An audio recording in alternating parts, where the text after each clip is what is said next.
Chapter 7.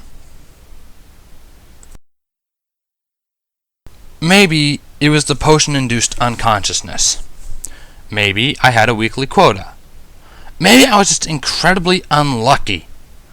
Regardless of the reasons behind it, I found myself in the other reality. Well, in all actuality and honesty, I had no idea if this place was actually real or if it was some kind of delusion put together by my brain to further torture me during my lack of consciousness. Twilight seemed to believe that the link was gone, and maybe she was right? This could just be a sign of my slowly decaying sanity, of course. The only reason I knew that I was in this space this time was due to the view out the window. My subconscious had taken me to the inside of a spaceship cabin, it would seem. The disembodied projection feeling remained as I peered around the interior. In a way, I was grateful that at least my technical training had carried over to my pony body, no matter how awkward it was. It was kind of like knowing how to do complex math without any memories of having ever learned it. The skills and knowledge was simply there. In this case, I must have paid attention in some divination class somewhere because I knew how to manipulate my mind outside of the context of my body. The cabin was comfy. Not military, that much was certain. It still felt a little cramped, but had personal touches. A couple of fanciful pillows, colorful bedspreads, and an array of pictures on the walls brightened the room up quite a bit. Functionally, a bunk bed or two and a single lavatory was rather luxurious by itself, though. It cost serious funds to push extra mass through space, after all. In short, I had no idea why I would be here.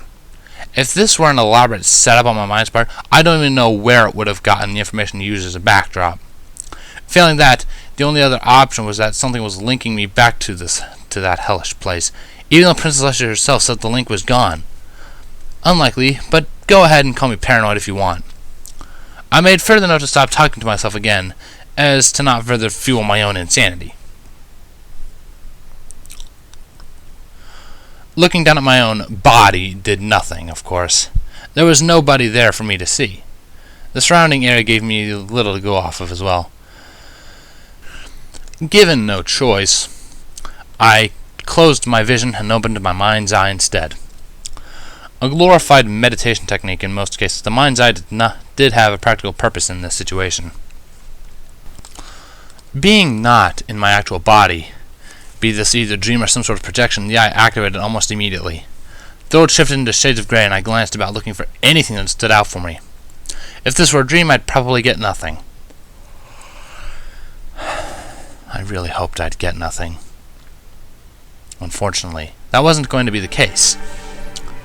Half a second passed, and I picked up a light blue glow coming from the lower bunk bed, barely a meter away from me. Damn it. So this is either a dream that was exceedingly convincing or I was really here, being pulled while my body slept. Or maybe I was rendered unconscious as my last memory served. Of course, I could have just died from a potion overdose. Snapping out of my distraction, I looked into the sheets. It wasn't very hard to find. The blue glow made it easy to locate, but I almost wish I hadn't. My mind ached in a dull, frozen manner as I looked at the small book lying on the mattress. Its worn wrinkles graced the simple blue-dyed leather covered in dignity. The simple lock adorned one side, metal showing a gentle rustling that mirrored the spine decorations. The key lay barely 3 inches from the book, somewhat defeating its purpose, but telling me something important. It had to be important. If only I knew what it meant. The door slid open with an audible mechanical hum before I could ponder it further. I froze, wondering exactly how visible I was to the natives of this place. With no other option, I watched helplessly as 2 individuals entered the room. Then the helplessness shifted rapidly to shock instead. Both of them walked upright on 2 legs. Further, they both wore clothing, space contact suits to be precise. They had no helmets on, however. The true surprise came from the blue fur covering their faces, long ears, extending back almost a foot, short muzzles, whiskers, and slit pupils. They were my old race! They looked like I had. Well, prior to the explosion, death, magic, and massive bodily trauma. Further, they possessed a curved build, both major and minor mammary gland sets, and a distinct lack of extended upper canines. They were females! The one in lead was a little taller and had her hair tied back into a ponytail. Her eyes were a pretty teal color and looked right through me. The smaller trailed behind her a little, supporting a relaxed, cascading hairstyle and brilliant blue eyes. She lingered in the doorway and glanced about the room wearing a frown.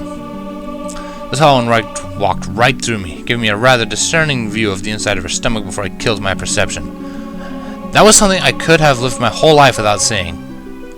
Well, technically I had. I considered this existence my second life regardless. The tall one stopped at the other end of the room by the time I had pulled my perception back into place. "What's bothering you, Keela?" she asked quietly upon observing for a moment. The one called Keela jumped slightly, as if spooked. "What? Oh, sorry, sis. I guess I'm just a little unnerved still," she excused quietly. So they were sisters? Or really close? It made me wonder what family structure was like in my old race. There were no memories of that sort of thing at all. Did I have family too? If these girls were real and not extremely strange dream figments, then maybe I had a family left too. For one as sensitive as you, visiting the remains of our home planet can be uncomfortable. How are you holding up? That unnamed female questioned in seeming concern. The younger-looking one shook her head tiredly before walking into the room further. Oddly, she drifted a little in her trajectory and walked around me. A subconscious thing? It didn't seem to be that big of a stretch to think that there were other specializations too. My magic focused on 3 distinct subjects. Maybe she focused on detection or divination of some sort? My mild distraction abruptly ended with a wave of vertigo. My vision spun to the right rapidly, just in time to see the older girl pick up the small book. "I'm alright, Niru. Just tired. You've been quiet too, though," Keela pointed out, sitting down on the bed next to the newly named Niru. Niru sighed, setting the book down again and dropping my non-existent stomach out from under me. "Ugh! I'm just frustrated. So far we've only found this book. We need to find survivors," she muttered quietly, looking down at the cover. Kill exhaled gently and smiled, replying with, "This is a survivor. It's perfectly intact. Its magic is strong, but very strange. It's not just an Aegis artifact." An Aegis artifact? That was totally new to me, unfortunately. It must have something to do with the Aegis barrier, but there wasn't even the faintest of chimes in my memory at the name. That's how it had worked before. Some sort of external stimulus would occur, and the memories involved would slowly start to drift to the surface. It was sort of like blowing up submersibles with depth charges. The topic seemed to be firing blanks, however. "What feels so weird about it? Furthermore, what does it do?" Nero asked abruptly, snapping me out of my contemplation. Ah well, this sounded more interesting anyway. Keela frowned and slid her small hand along the surface of the book. It momentarily felt like my mind was being brushed against. Instinctively, I held rigid and gave out no signs of life. "Crap! That book!" "It feels like the owner is still alive. I have no idea what it does, though. Being a book type, it will need to be opened to find out."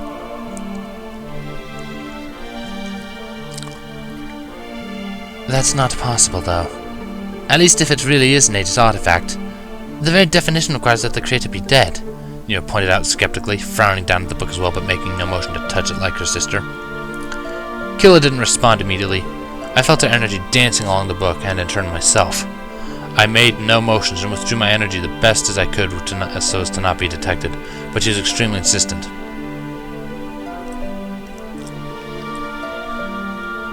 "It feels like there's consciousness in this life force. It's unlike the other artifacts I've handled. It's alive. The owner is alive. I can almost guarantee it," she proclaimed, sounding confident. "Can you find anything else out about its owner?" Nero inquired curiously, surprising me a little. Her uncertainty was slipping fast. She really trusted Tequila, it seemed. "He's very far away, but feels close at the same time. I'm not sure what to make of the feeling," Kayla muttered, still frowning as she slipped a claw into the lock. There was a ripple and distortion once she was barely a millimeter in, and some sort of invisible field held her at bay completely. It was irritating. I glared at the book, trying to make my mind remember more about it. All I truly remembered was giving myself a headache, of course. It was important from somewhere. That much I could be sure of. The headache got worse, and reality suddenly started to bleed, images melting through my perceptive. Uh-oh. He? Nira asked suddenly, eyes widening a little. It was almost impossible to hear her as her voice echoed and dropped off. Keela said something in return, but I couldn't quite hear it as the backdrop of the world fell out from under me. For a moment, everything was deconstructed into a base energy dancing wildly. Then it all went black.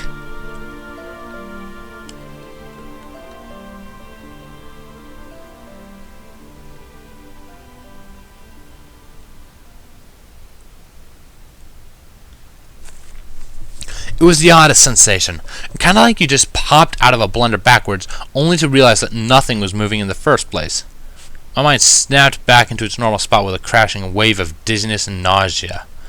A headache mixed with a dull beating sensation along my left eye followed. What the heck happened? Was I having seizures while talking to the magic dimension traveling frog? Wait. It suddenly occurred to me that the frog might have been a bit nonsensical. My eyes opened slowly, taking in the sight of the gently spinning room with mild disdain. After a moment to adjust, I realized with no small surprise that I wasn't in the clinic bed. Normally, when I wake up from a nap of unspecified duration with a splitting headache, I'm greeted with the sight of the emergency medical facilities. Managing to catch some features as they slid by, I rapidly noticed a couple large bookshelves, another bed, a desk, and a lavender blur. Huh. Ah! I was wondering when you'd wake up. I was just coming to check your temperature again. How do you feel?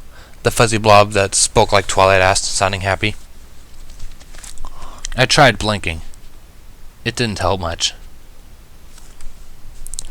What happened, and why does my face hurt? I asked wearily. Hey, you're awake! Finally! A new blue blob announced, floating up in front of my vision as well. Okay, that sounded like Rainbow Dash. I must be back in Equestria at this point.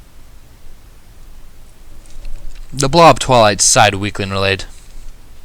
You got a massive overdose of truth serum mixed with a powerful hallucinogen, Nick. You then proceeded to shout out some rather, interesting things at the top of your lungs in between throwing up. Rainbow Dash, kicked you in the head and knocked you out at that point. I blinked slowly, head giving another throb of protest. Hey! You started to blab about sensitive information. I didn't have any choice, Dash defended, crossing her forelegs. I momentarily got distracted by some square-looking object tucked under her foreleg. Wait, the frog wasn't real? Damn frogs! Dash, Twilight warned, looking over at her floating friend. My vision slowly started to focus again, and my memory caught up alongside it. Oh, crap. How much did I say? I suddenly asked, apprehensive. Twilight had shifted into focus enough for me to pick up a noticeable pink tint to her cheeks. She gave a sheepish grin regardless. Well, mostly about Fluttershy and me. Just confirming what you thought about us, she elaborated. Yep, everything the frog had said was actually me. And I'm sorry for hitting you, Rainbow muttered a moment later, rubbing the side of her neck with a forehoof, while drifting further into my field of vision. I glanced back at her, but she continued with, But hey, you're awesome enough to survive a space battle against a powerful alien boat thingy, so I decided a little bonk to the head isn't going to even slow you down. My eyes widened a little at her sudden bragging. Wait, she actually said I was awesome. Wait, she hit me in the head? She took it in stride, of course, returning a wink and a playful smirk. Twilight laughed again before climbing up onto the bed and pressing a forehoof to my forehead. How are you feeling, anyway? She inquired curiously, frowning a bit before pulling her back and adding, You're actually a little on the cool side. I feel a little bit sick, I agreed, shifting onto my side and looking at the mare sitting next to me. She held a look of concern that was much clearer now that she was close enough that my fuzzy vision didn't matter. Rainbow zipped down and landed next to the bed as well, taking a curious peek at me. I now realized the object she was holding was a book. Dash liked to read? That was a little surprising, but I guess I didn't doubt it all that much. Every pony had facets of themselves that were a lot deeper than appearance. She caught me looking and grinned, pulling the book out and flipping it face forward in both hooves. Daring doing the 3 heads of Cerberus? Oh, it was an adventure novel by the sounds of it, and the title picture on the cover. She liked fiction, then? I smiled gently while looking at the cover. Daring do is awesome. Don't knock reading until you try it, Rainbow exclaimed, rocking back and forth on her back legs in an almost giddy sway. Twilight giggled at her display and nodded. Indeed, although I believe he's already a fan of reading, Dash, she pointed out, looking amused. The Rainbow Pegasus puffed up, looking proud, if not a bit relieved. What, was she afraid I was going to rag on her for reading or something? Yep, I love reading. The books Twilight gave me when I got here saved me quite a bit of face and social faux pas, I muttered, blushing a little. Not all of them, sadly. Faux what? Rainbow asked, tilting her head at me questioningly. Faux pas, a slip or blunder in etiquette, manners, or conduct, usually done in a social context, Twilight explained as if on cue with no hesitation whatsoever. Without missing a beat, Dash snorted and started laughing. So making an idiot of himself? I kind of wish I'd seen in you when you weren't prepared then. Oh, that would have been even more hilarious, she exclaimed between snickers. My ears flattened back. Of course she'd bring up that. I knew I hadn't been the most socially solved pony to grace the lands, but he didn't need to remind me of that fact. Dash, be nice. He's truly new to Equestria, so a few social blunders are actually totally expected. You shouldn't tease him for it, Twilight scolded, outright frowning at the Pegasus now. Her laughter died down to a light snickering as she bobbed her head in agreement, uttering, Don't worry, I'm just teasing a little. Mander's a ton of guts, and I can totally respect that. We made an awesome team, after all. She smirked back at me and raised a hoof expectantly. I barked out a short laugh and then extended my hoof as well, earning a firm but still a gentle bump from hers. Twilight rolled her eyes again, but now wore a smile instead.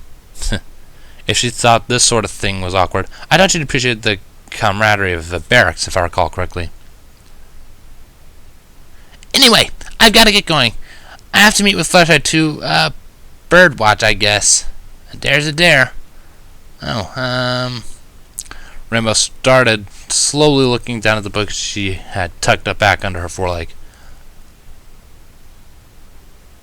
Yes, you can obviously borrow it. This is a library, Dash, and even if it wasn't, you know I'd let you, Twilight reminded, smirking at her friend. The sun coat complimented Dash's blush well as she nodded with a sudden sheepish-looking grin. Thanks, Twi. You're the best. I'll talk to you two later, then, she offered, fluttering into the air again without effort. I momentarily admired her flight capabilities. Having wings would be so cool. Of course. I'm dropping by Applejack later today to help her with the barn if you want to visit, Twilight agreed. I almost saw a knowing glimmer in her eyes and shuddered. Whoa. I hadn't realized Twilight had a playful side to her like that. Oddly, the revelation wasn't exactly a bad thing. Rainbow blushed outright now, but smirked still and nodded. Heh, you got me there. Sold. I'll try to drag Fluttershy there, too, she admitted, giving a mock salute with her free foreleg. That'll be a good thing, I think. See you there, Twilight replied cheerfully, a rather warm smile on her face. I was a little suspicious of why it would be good. Silent dread slipped into my mind again. I smelled plotting. Dashed through another salute before twirling once again in the air, bursting off through the open window on the other side of the room. I watched her go, still amazed at the level of speed that the mare seemed to exhibit with such ease. Every pony here was so amazing, but admittedly, the Elma Bears were extremely skilled ponies in their own way. She really does love the Daring Do saga. Don't let her fool you, though. She was hanging around here extra long so she could apologize, Twilight suddenly explained, tacking a giggle onto the end. I snickered and rotated to view Twilight fully again. She's a sweetheart once you get past the exterior, it seems, I agreed, maintaining a soft smile up at her.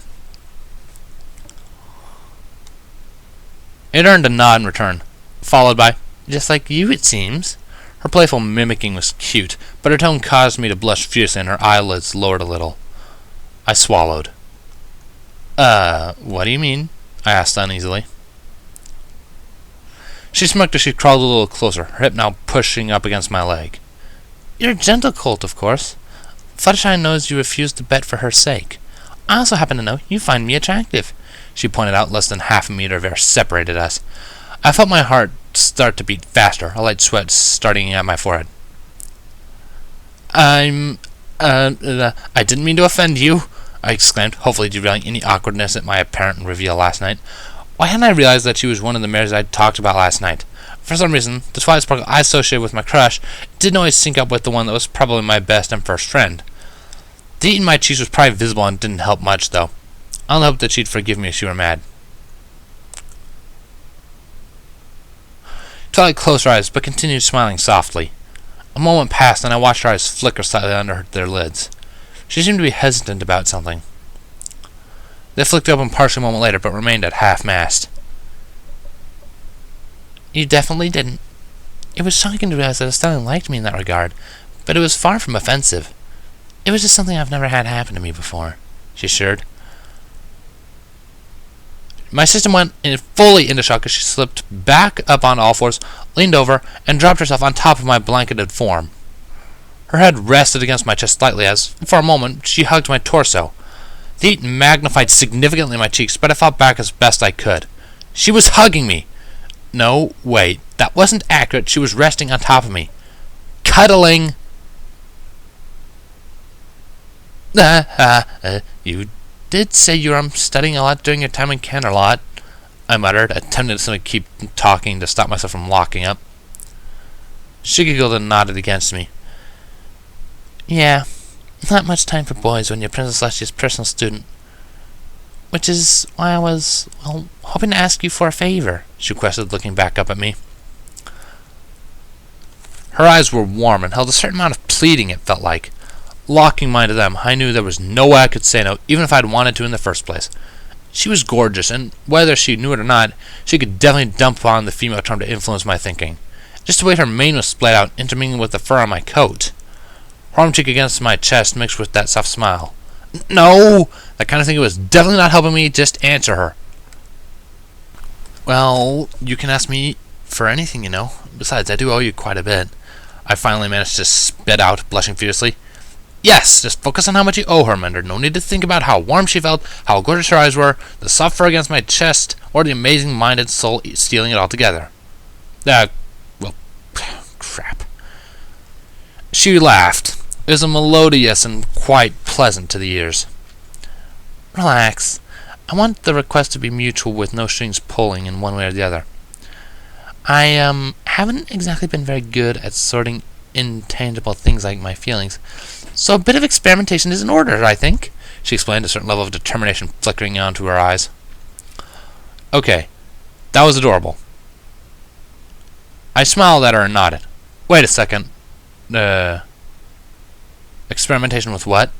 I questioned, suddenly realizing where this might be going.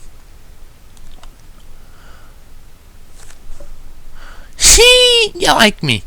I think I might like you back. How else am I going to decide if I don't have any experience otherwise? The empirical method has never failed me yet. Well, not too much anyway. So I want to try kissing for real now, she explained, sitting up and leveling her face with me. I'm pretty sure my heart stopped. Or at least if it didn't, my chest went numb and I couldn't feel it beating.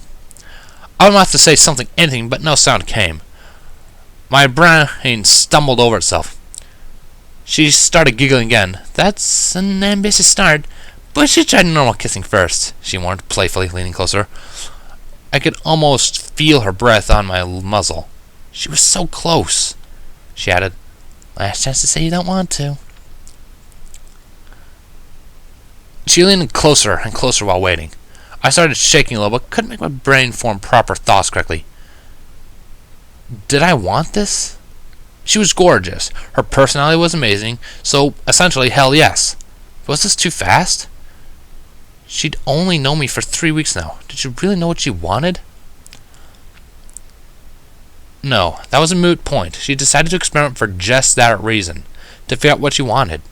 Who was I to deny her that desire? I closed my mouth again and smiled at her instead, only managing a nod.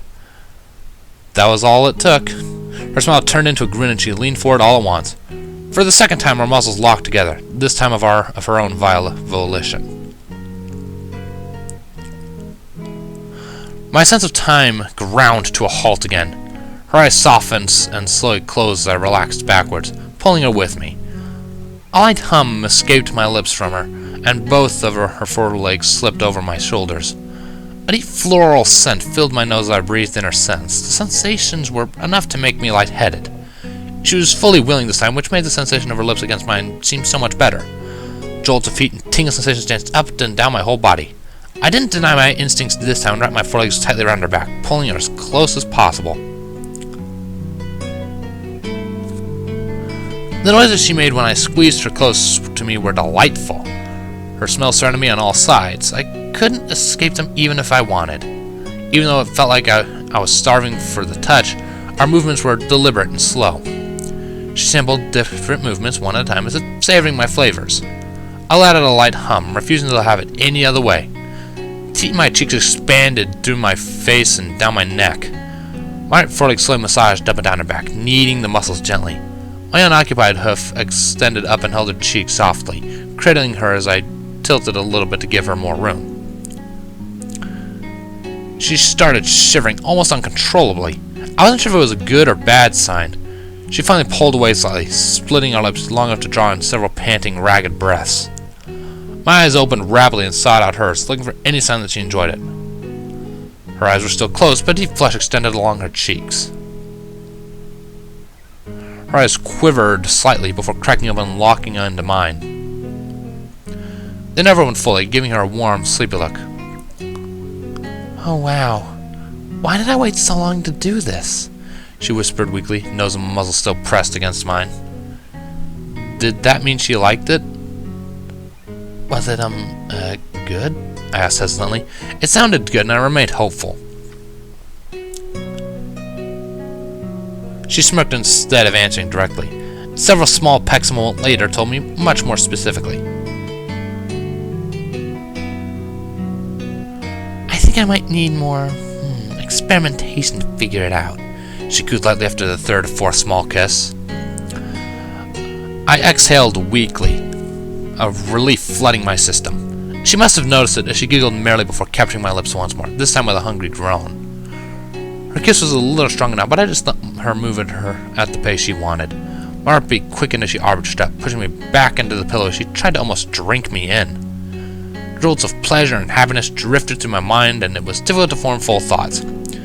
She practically purred as I pulled her down tighter into the kiss, wishing I could feel her move through this blanket. She started to shiver again as her forelegs extended to each side of my head. Was this good? Did she like it? I had no idea what to do with my forelegs, so I simply went with instinct and tried to pull her as tight against me as possible. A loud impact sounded off to my right a moment later, followed by, "Hey, Mender! I forgot to ask. Can you hit me up later with, whoa!" Rainbow Dash's voice trailed off and died. Oh, crap. Twilight shot up into a sitting position instantly, flush extremely obvious on her cheeks. I can explain," she declared rapidly. "Wait, what? What was going on?" Rainbow Dash recovered fast over, and had acquired a smirk by the time I looked over at her. "There's not much to explain from this angle. So how long have you two been an item?" she asked coyly, getting it entirely wrong. My heart skipped a beat. "What? No, we're still just friends. I was trying to figure out how I felt, experimenting a little bit," Twilight tried to explain, looking as pink as I'd ever seen her. I frowned up at her instead, leaving me with conflicted feelings. Still friends? Did she mean that, or was she simply trying to keep her feelings a secret? I tried to assume the latter, but it was still a little painful to consider. Dash chuckled before pointing out, "It looked like you're enjoying it plenty from your end, so you don't need to hide it." Wonderful. She just had to push the lavender unicorn. The only one in the room capable of shattering every bone in our frail, squishy bodies with her mind. I was dead. Rainbow was dead too. Twilight frowned and rapidly shook her head. I'm telling the truth. It was an experiment," she defended adamantly, stumping her right forehead for emphasis. I winced, but didn't dare say anything as it smacked into my chest. "Twilight, stop it. How do you think that makes Mender feel?" the Sand Pegasus asked, losing her smirk and actually frowning. Which part? The wanting to not admit her feelings, or the blunt force trauma to my chest? Not that it mattered if Twilight got mad again and threw me instead of the bed this time. Shivering, I tried to keep the situation and my voice under control. No, it's alright. She has every right to experiment. It's, okay, I assured weakly, not entirely sure where I was going with it. Raymond gave me a skeptical, unamused-looking stare, and I swallowed nervously. Twilight let out a quiet whining noise, however, surprised me. Glancing back up at her, I saw that she was looking down at her hoof instead of as it rested on my chest. I'm sorry. You're right, Dash. I need to be honest, especially with myself, she muttered to herself. Wait, what? Was she, maybe that was sarcasm and she was actually pissed. Scenarios of her snapping and painting the library floor with my blood came to mind.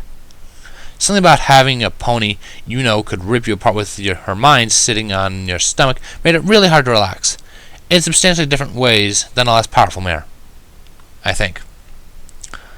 I shivered nervously, the image of a full-size bed smashing down the flight of stairs clearly present in my mind. That level of force exerted on me, be it accident or murderous intent, would result in an extremely quick death. She was stronger than the archmages in my memories, and considering what I could remember them doing to recruits like me, that was terrifying. Rainbow shook her head in my peripheral vision. You two need to just talk to each other about it. Besides, we could all stand to be a little nicer to him, she reasoned, catching me off guard. Nah, that's really not necessary. You all have been really nice to me so far. Probably a lot more than I deserve for putting everything you know in love in danger. Really, I repeated, not wanting to be a further drain on these amazing ponies. Oh, or be crushed violently by psychokinetic powers, leaving us high up on my list of priorities, ironically. Dash shook her head and walked closer, giving me a stern glance as I looked over at her. Mender, relax. Again, you need to stick up for yourself a bit more, she groaned, looking a bit exasperated. Frowning, I shook my head. There's no need to. Twilight hasn't done anything wrong, I insisted. Mender, I did! Twilight groaned out, pushing lightly down at me with both forehooves. It happened without a conscious decision on my part. Unfortunately, I wasn't looking at her when I was suddenly jolted down and panicked. Wincing, I rapidly closed my eyes and cowered, flattening my ears down. There was a pause, and then I heard her gasp. Risking a glance up at her, I saw she had both hooves covering her mouth. Oh no! No! You're scared of me? She muttered, looking visibly horrified. My eyes widened and I tried to shake my head to assure her to the contrary. Then I realized that I'd be lying. I kind of was afraid of her. She was ungodly powerful. Dash sighed, now a few feet from our bed. Well, you kinda threw a bed at him. What did you expect? She questioned in a surprisingly irritated manner. Twilight winced as if burned and looked away from the Scion mare, eyes starting to get wet. Did she truly regret that? Swallowing nervously, I started to shuffle out from under her using my forelegs. Rainbow was right. We really did need to talk this out more. Talking involved thinking about what I wanted to say. Thinking was a lot harder when a gorgeous mare was on my lap. Well, sort of. Did it count if there was a blanket between us? Twilight's eyes shot fully open again. She must have felt me moving under her. Before I fully realized what was going on, she collided fully with my chest again and pressed her now wet face into my fur. No! Please, don't go anywhere. I'm sorry. Having some pony scared of me feels horrible, she pleaded, voice muffled by my coat. Rainbow chuckled and finally smiled. Mender's afraid of every pony at first. Just be nice to him, she suggested in an exceedingly amused-sounding voice, giving Twilight's side a pat. I glared at her while giving the significantly less threatening lavender mare an assuring hug. You blew me up, dropped several things in my head from absurd distances, and got me in trouble with lots of others on many occasions, I reminded in annoyance. She promptly laughed, of course, returning nonchalantly. Details. I think you're a pretty good team now, right? That much I had to agree with, and had to nod at. Twilight slid her left forearm gently down my chest, however. When I looked back down at her, my eyes locked with hers. Tears slid down the fur on her cheeks. I swallowed again, urges stirring inside of me. Crying was hardly fair, although it definitely did a good job of almost making me forget that she could pull me apart with her mind. Mender, please, tell me what I can do to make you feel safe around me, she requested quietly. She really did look traumatized. Plus, Twilight was never known for her social skills, so pure probability dictated that she truly felt bad. But how could I be sure that sort of situation wouldn't crop up again? Don't throw beds at him? Dash suggested, stretching out and flapping her wings gently. After a moment, they sped up and she lifted into the air again. Twilight's ears drooped as she glared at her flying friend. Dash just grinned and winked at her, earning an eye roll. Twilight smirked, however, and I exhaled in relief. Rainbow did know how to defuse the situation, that was for sure. Almost as well as she created them. I sighed. That, of course, just left me.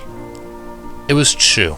I was terrified of the lavender unicorn at times, as surprising as it was. Partly had to do with her massive level of power and skill, obviously, but part of me was afraid of her purely because she was female, I realized. Kissing wasn't unheard of in my memories, from a technical standpoint. I doubt that I had personal experience in it before Twilight, but I knew what it represented. Still, the aspect of the female was what scared me. On some subconscious level, I think it had been influencing my actions since I came to Equestria. She felt like she was more important than me. Well, Twilight obviously was, along with the rest of the Alma Bears, but even normal opponents like Lyra or Bonbon felt better, for lack of a better word. Well, if you can consider Lyra normal.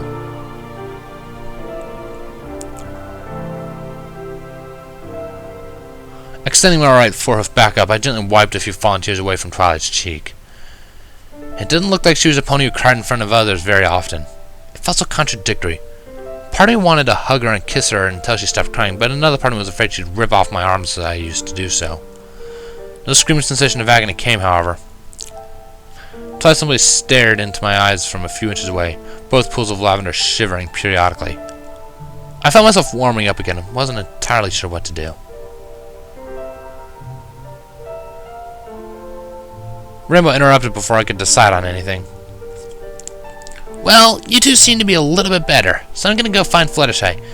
Do you need anything else before I go? She asked politely, grin shifting back to a soft smile. Twilight blinked twice, then smiled weakly and looked over at her. No. Thank you for bucking some sense into me, Dash, she thanked quietly after a moment's hesitation. Rainbow waved off nonchalantly towards us before dismissing it with, "Oh, relax! I just want to see you two be happy. That's what best friends are for." Twilight smiled fully finally and nodded. I couldn't help but join in as well. She really was a good mare when she wasn't dropping things on my head. Before either of us could reply, however, she started lightly blushing. "Speaking of seeing, think you two could let me watch later when you're more comfortable with each other?" she suddenly asked, tossing in a wink after.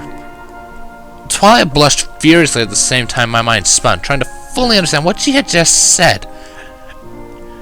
She reacted much faster, however, and blushing shock switched to blushing irritation. My eyes widened to several pillows, and a few books drifted into the air around us. Rainbow took her cue and launched herself backwards. She stuck out her tongue as she went, barely managed to dodge two high-velocity pillows, then burst back out of the balcony a heartbeat later, laughing hysterically. I sighed quietly a moment later, blushing still. Twine nodded and slowly hauled the pillows back into the bed.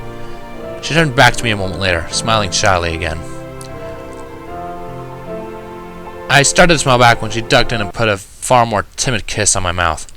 My mind spun, but a soft, warm sensation filled me again. This one was kept short, however. She slipped back an inch and smiled instead.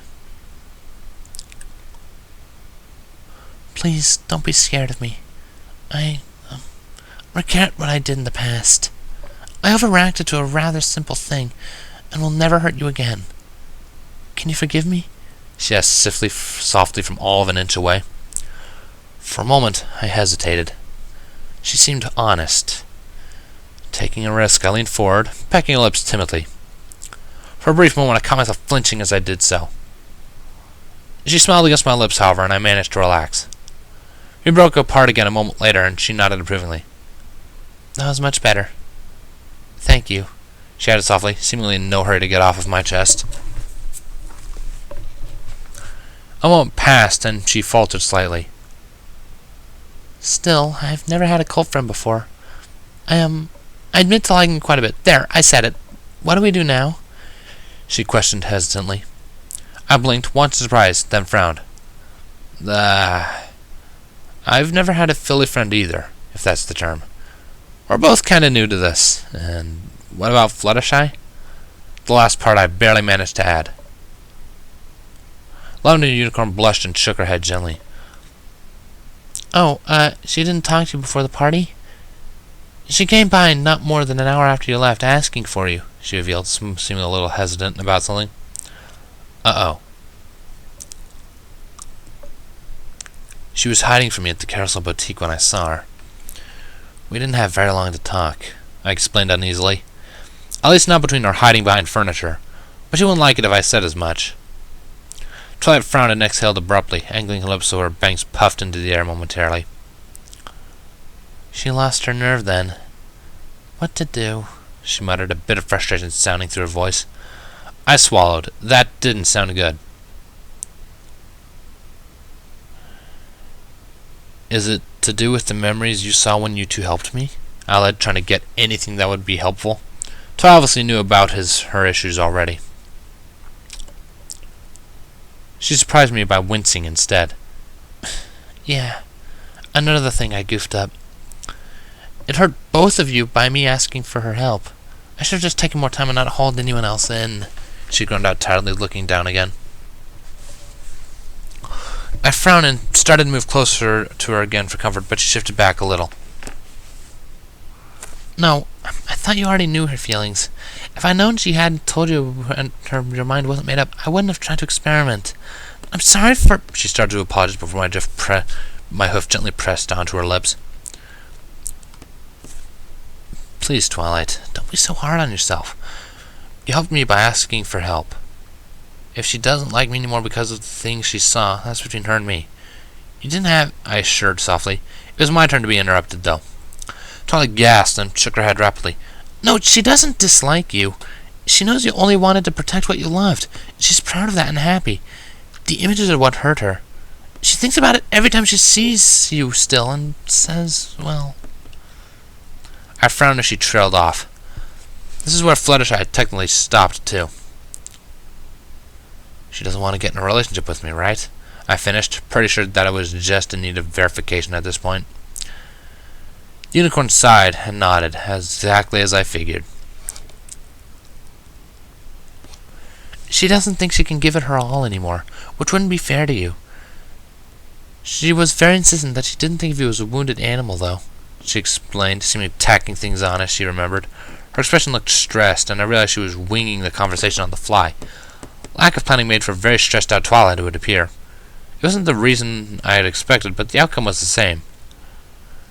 I had prepared myself for it 100 times over, so why was it still painful? I swallowed the lump in my throat.